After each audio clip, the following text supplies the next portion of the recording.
Welcome back to my channel di Wulansari. Udah kayak YouTuber yang eksis belum sih? Oke, aku akan melanjutkan video yang sebelumnya ya, yang bicara tentang menaklukkan rasa takut.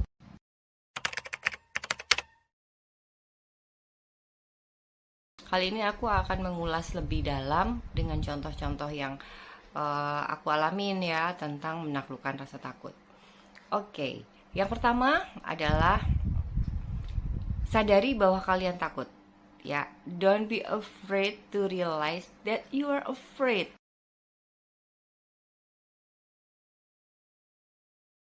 Jangan takut untuk menyadari bahwa kalian itu takut.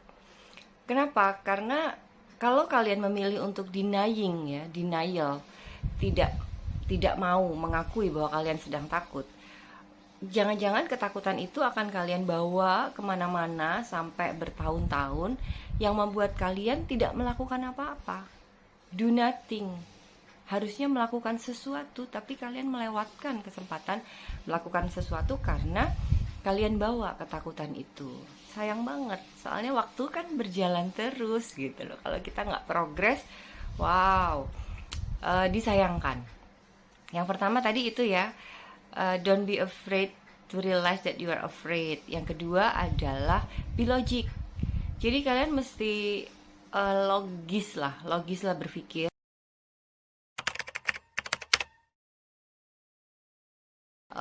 Kenapa kalian takut? Jadi digali lagi ya, di dalam diri kalian gali apa yang kalian takutkan. Yang kalian takutkan itu masuk akal nggak sih untuk ditakutkan? Jangan-jangan sesuatu yang memang hanya fata morgana gitu, hanya ketakutan itu sendiri gitu, tanpa jelas apa yang ditakutkan, kenapa rasa takut itu muncul gitu ya, itu mesti ditemukan. Contoh kasus di diri saya sendiri deh. Mungkin teman-teman yang kenal saya taunya, oh si Mun, saya tuh panggilannya Mun ya. Kalau teman-teman dekat, teman-teman yang di Surabaya, si Mun tuh nggak ada takutnya gitu. Kira-kira ada citra itu di diri saya. Enggak juga, saya tuh penakut untuk hal-hal yang bersifat hantu-hantuan, goib, mistis. Takut, saya tuh takut, punya ketakutan itu, dan kadang-kadang malu sendiri sama anak-anak itu kan. Anak-anak udah pada gede, tahu kalau bundanya penakut itu, yang bunda takut ya ditanya gitu tuh kan, aduh, orang tua kan harusnya jaim gitu, nggak boleh takut gitu ya. Tapi ya memang saya takut sama hantu, misalkan di rumah sendirian, nggak mau saya karena saya takut.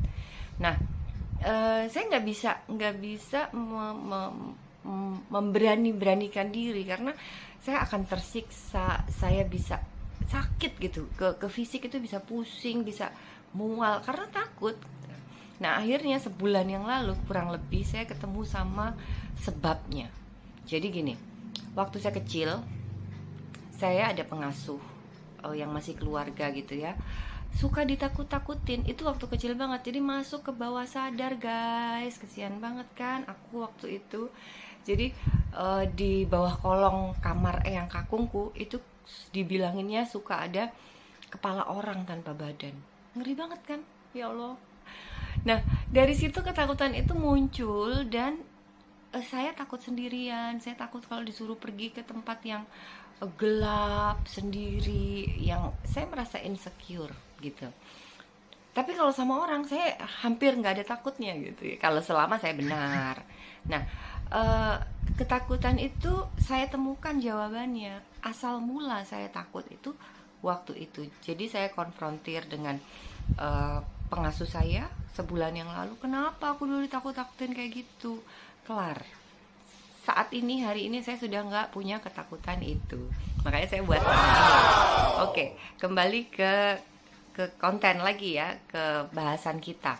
Yang kedua adalah be logic. Temukan ketakutan itu memang layak untuk hadir, atau itu hanya fata morgana. Ketakutan itu hanya ketakutan itu sendiri, tak punya alasan dia hadir.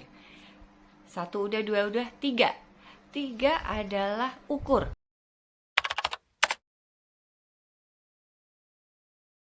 Jadi setelah kalian menemukan jawabannya, kalian mesti ukur resikonya, ukur kemampuan diri untuk menghadapi. Ini contoh yang lain, ketakutan yang lebih realistis ya. Beberapa tahun yang lalu, 3-4 tahun yang lalu, saya sempat berhadapan dengan hukum. Waktu itu saya menggugat sebuah sekolah di mana anak saya dan teman-temannya mendapatkan perlakuan kekerasan dan pelecehan seksual. Saya fight, saya maju ke polisi, saya ke pengadilan, saya mendapatkan intimidasi, saya punya banyak tekanan gitu ya. Ada ketakutan muncul, ketakutan saya berhasil atau tidak. Saya mengukur resiko, saya mengukur resiko yang sekiranya terburuk. Tapi saya juga mengukur jika saya tetap maju dan saya menang, apa yang menjadi reward ya atas saya menaklukkan rasa takut itu gitu. Ternyata dari ukuran itu saya mendapatkan terburuknya apa sih, mati apa ya, enggak, maksudnya saya siap dengan yang terburuk gitu.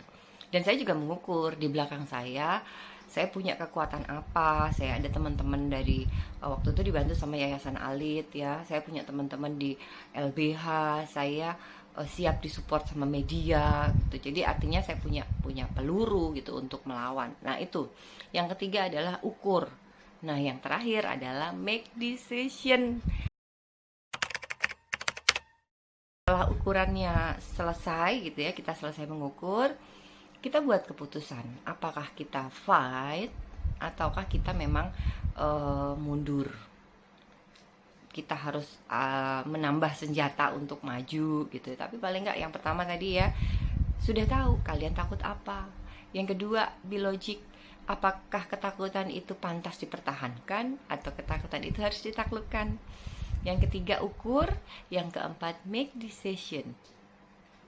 Cukup rasanya 4 rumus, 4 tips dari saya. Hari ini udah subscribe belum? Kalau belum, segera subscribe, karena next saya akan sharing-sharing lagi hal-hal lain. Mudah-mudahan kalian udah gak punya rasa takut, atau setidaknya sudah siap untuk menaklukkan rasa takut. Nah, kalian boleh di kolom chat ya, boleh komen, boleh usul, boleh nanya. Kalaupun usul, next aku mesti sharing apa lagi, boleh banget. Nah, sekian dari saya, sekian dari aku. Dadah.